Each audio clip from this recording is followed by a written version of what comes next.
পা ভাঁজ, পা ভাঁজ করো, হাত পাশে থাকবে, কোমরটাকে তুলো, চলো 10 কাউন্ট করবেন, 1 2 3 4 5 6 7 8 9 10। কিছুক্ষণ রেস্ট নেবেন, 10 সেকেন্ড, 15 সেকেন্ড, 20 সেকেন্ড, আবার তুলবেন সেম। ঠিক আছে, নামিয়ে দাও, 10 গুণে নামিয়ে দেবেন।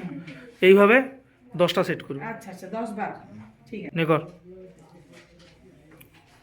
ওরকম না, বললাম একটা পা এক জায়গায় থাকবে, আচ্ছা ডান পাটাকে পেটের সঙ্গে মেশান, চলো 10 গুণ,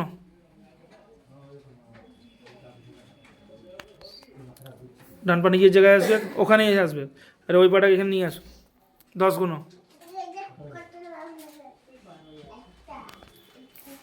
ঠিক আছে, তারপরে আবার এই পা, আবার এই পা, এই পার বুঝতে হবে। এইভাবে এই পা, প্রত্যেকটা পা 10 বার। 10 বার। ডান পাটাকে 45 ডিগ্রি অ্যাঙ্গেলে তুলে 10 গুণ, 45 ডিগ্রি সোজা করে।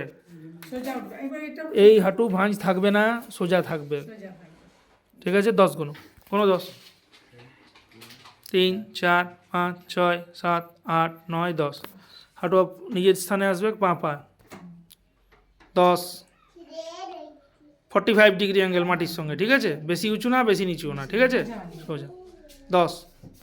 ফিরে আসো, নেক্সট ডান পা আবার এইভাবে, এই পা 10 বার, ওই পা 10 বার, 10টা সেটে ব্যায়াম হবে। আচ্ছা আচ্ছা।